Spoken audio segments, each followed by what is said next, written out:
welcome. Let's take a moment to reflect on the extraordinary life of a woman whose name might not immediately ring a bell, but whose visions and prophecies continue to captivate those who delve deeper into the mysteries of history and faith. MarieJulie, a woman who was once regarded as a genius by some, is now almost forgotten by the masses. Yet, her predictions, some of which seem eerily accurate in light of modern events, have left an indelible mark on those who have encountered her story. She foretold wars, plagues, the moral decline of nations, and even specific excesses that have only recently come to light. It's a fascinating mystery. Why are these unsettling prophecies not more widely known? Could the discomfort they evoke stem from the fact that they challenge our conventional understanding of the world, or perhaps our desire to avoid harsh truths? Now, I invite you to join me in exploring her life and predictions.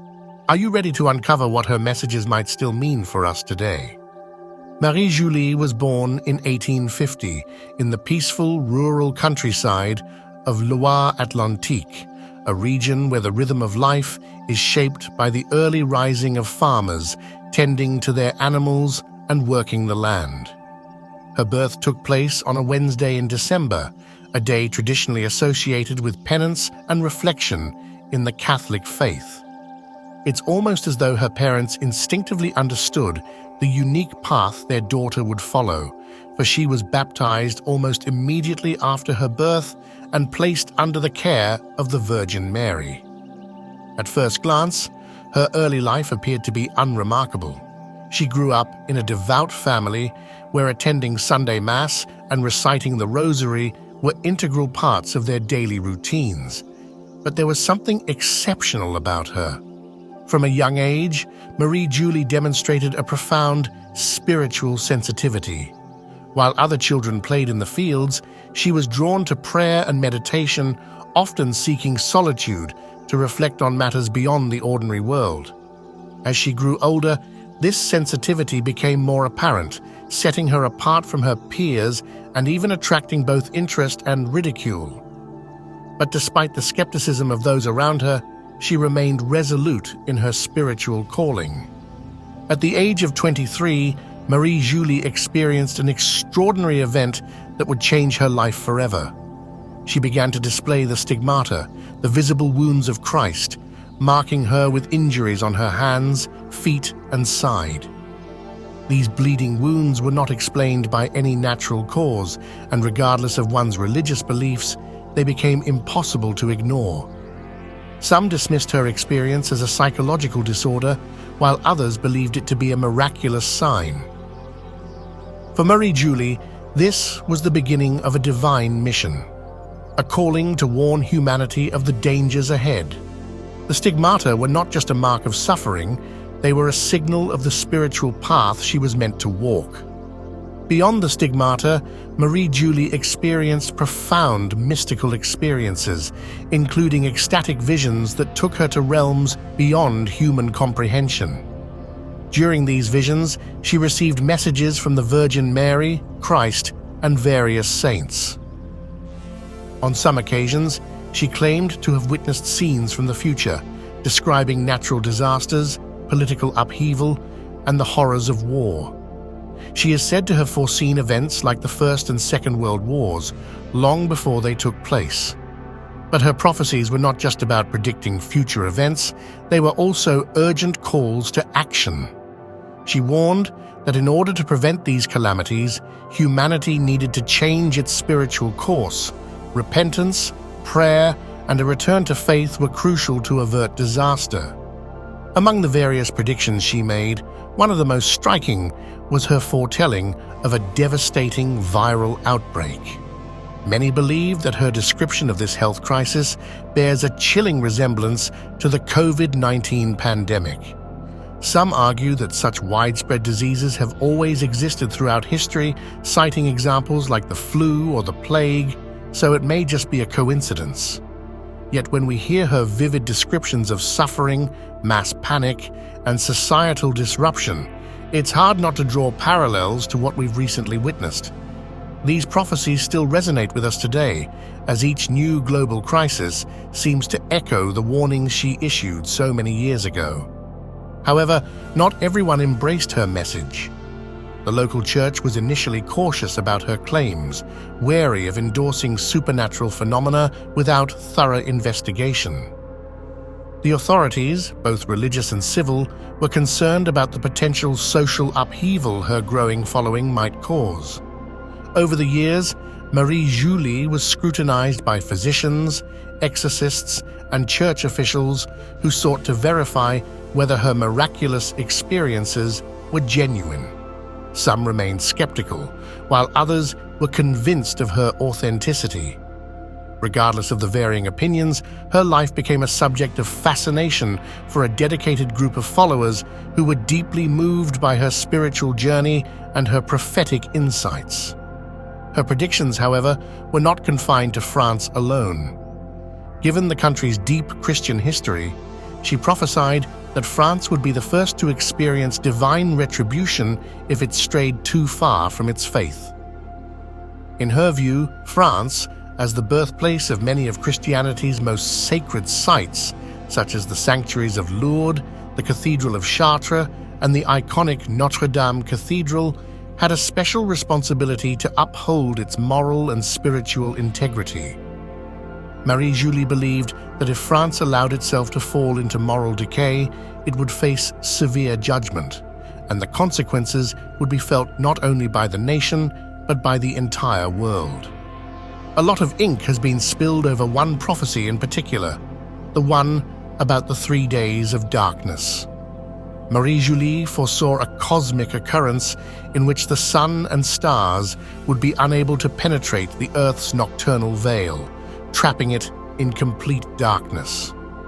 The only uncommon light sources permitted would be blessed candles, which are meant to ward off the strong demons that have been let loose all over the world. Anyone who ventured outside their home during these fateful days would either become gravely ill or become a victim of these entities, she said. In order to prevent the forces of evil from entering, doors and windows should be carefully sealed. With humanity huddled in makeshift shelters with no other option but to pray, we can readily imagine the terror this painting evokes. A universe embraced by nothingness and crossed by cries from an unknown source. Along with the major dramatic events, MarieJulie's prophecies also offer more nuanced insights into how society has changed over time. She cited the growing estrangement between the mother and child in some families, for instance, as evidence of a deterioration in moral and emotional bonds. A warning against the temptation to ignore motherhood is what some interpret it as. Some believe that it has already condemned the perils of a burgeoning individualism in which we become self-centered and lose the ability to sacrifice for others. These words have a troubling acuity in the modern era when modernization and the Industrial Revolution were upending established structures and family life was transformational. Eventually, moral and spiritual decay spread beyond the private realm and affected national governance, fostering corruption and a desire for power. Though her warnings were grave, MarieJulie did not portray herself as a doomsday prophetess. Those who knew her spoke of a modest private woman who was a great believer in charity. In order to establish herself, she lacked the qualities of a guru who sought to gain followers or incite fear. Rather, she selflessly sacrificed her own suffering for the sake of others, reaffirming that her victim mentality was a way to atone for the transgressions committed against Jesus' sacred heart. She frequently emphasized that in order to achieve mercy, one still needed to genuinely love God and others, not just to be afraid of the punishments that would follow. She endured a continuous physical ordeal. Not content to just show up in its spectacular form, the stigmata was accompanied by widespread weakness and excruciating pain. Occasionally, she became blind. At other times, she was unable to communicate. Nonetheless, her family said she maintained an unexpected level of inner tranquility. Multiple witnesses confirmed her claims of only eating the Holy Eucharist during her periods of intense fasting, with some saying they had never seen a case like it. It posed a scientific and intellectual challenge to the medical field. It was an undeniable divine sign for devout souls. In these visions, the afterlife was also present. Both heaven, a place of unfathomable joy, and hell, a pit of despair for those who had rejected God's love, were places she claimed to have seen. The soul endures a fire of love meant to perfect its union with the Creator in purgatory, which she also described as a place of purification. Her inscriptions have left their mark on those who knew her, sometimes with great detail. According to some, she was able to describe these locations so accurately that she could not have created them from scratch. The fact that she had a significant impact on the piety of people around her is undeniable, whether we agree with that or not. You would think that living in such agony would cause her to rebel, but she did not. MarieJulie was always insistent on praising God and pleading with Him for mercy in a world in danger. She promised that the ultimate objective was not fear, but heart conversion, even though these prophecies seemed harsh at first. It was during these ecstasies that she reiterated that the earth was called to a kind of spiritual regeneration rather than being condemned to complete destruction. If men heard the divine message, they could choose to turn confidently toward penance, prayer, and brotherly love, or they could choose to ignore its warnings. It was not meant for MarieJulie to pass away in her prime. Instead, she survived until 1941, when she was 91 years old. Her advanced age already conjures up a kind of grace, as though Providence gave her all the time she needed to complete her task. People came to her funerals in large numbers to reflect on the breadth of her message. Some of these works were carefully preserved or scattered, and only came to light much later when there was a renewed interest in mystical phenomena. Her name has frequently reappeared during every time of trouble or significant crisis since her disappearance. Every time a brand new war erupts or an unprecedented disease spreads, she is brought up. She is revered by some religious communities as a genuine visionary or even as an unofficial saint, while others dismiss her as a folklore figure. However, the reason her memory still fascinates me is that many of these announcements seem to still have relevance in today's world.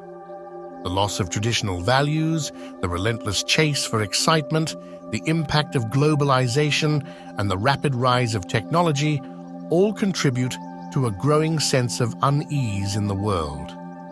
This sense of discomfort is something that echoes the warnings of figures like MarieJulie. When we look at her life more closely, we can see how she fits into a long tradition of Catholic mystics who have profoundly influenced society in their own ways. These include figures like Sainte Thérèse of Lisieux and Joan of Arc, two women from France who changed the course of history through their devotion and courage. MarieJulie, though lesser known, also played a similar role, calling on people to move beyond pure rational thinking and embrace the mysteries of faith. She had a deep, almost otherworldly connection to the sacred and stood as a powerful, disruptive voice against the established norms of her time. Her spiritual and cultural influence is far more profound than many might initially realize. Catholic prophecy, such as the kind MarieJulie practiced, isn't merely about predicting disasters or catastrophes. It's rooted in a larger biblical tradition where prophets sought to awaken people's consciences and help them reconnect with God. In the Old Testament, prophets often condemned the corruption and injustice of their times, hoping that their warnings would lead to repentance and a return to righteousness. MarieJulie continued this tradition in her own way, warning of punishment, war, and plague, but also offering a path to salvation. She emphasized that salvation could be achieved through concrete actions, like forgiving enemies, helping the poor and vulnerable, being generous, and confessing one's sins. In this sense, her messages were not just warnings of doom, but calls to live a life more aligned with faith and compassion. There are elements of MarieJulie's life and experience that challenge ordinary logic and reason. She reportedly bore the stigmata, lived for long periods without regular food, and healed people at specific moments, all of which raise doubts about the authenticity of her miraculous experiences. These events seem to transcend basic human understanding, and for believers, they serve as additional signs that her experiences were real. For skeptics, however, they may appear as either manipulations or psychological phenomena. Regardless of interpretation, the mystery remains.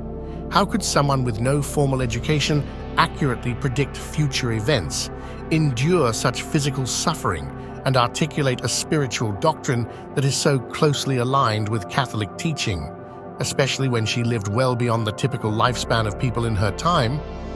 Today, MarieJulie's case continues to be studied by scholars in various fields, including theology and the humanities.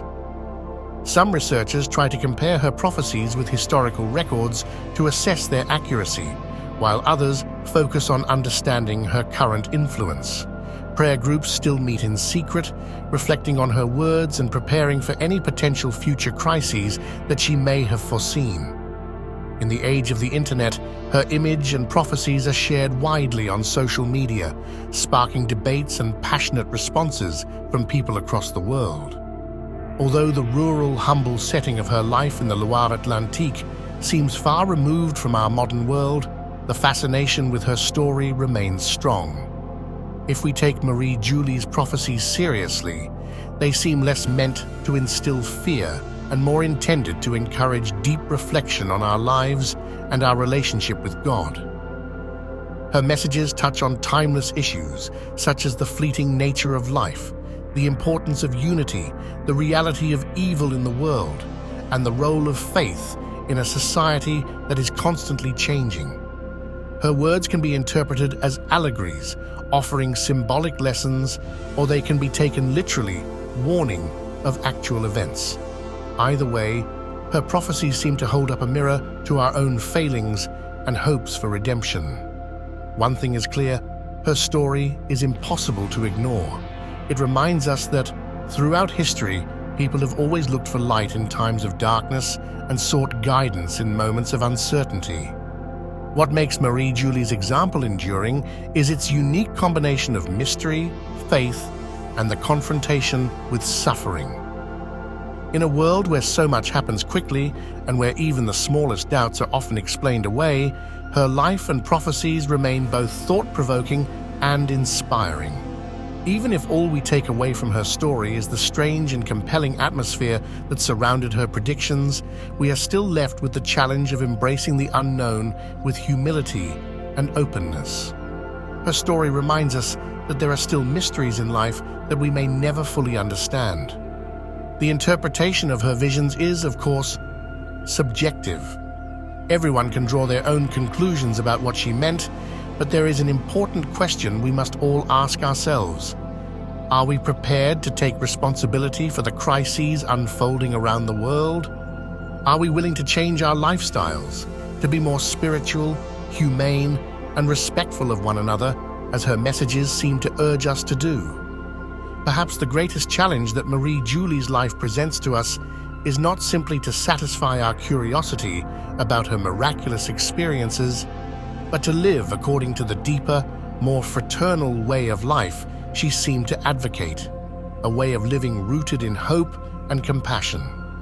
Thank you for taking the time to reflect on the life and prophecies of MarieJulie. If her story interests you, feel free to listen again, share it with those you care about, and continue to explore this fascinating topic further. Consider subscribing or liking this content if you want to stay connected with more intriguing stories that challenge our understanding of the world. By doing so, you'll help ensure that these important historical voices are heard and remembered. Let's stay united, keep an open mind, and remember that the mysteries of faith and the human experience are likely far deeper than we can ever truly comprehend. See you in next video.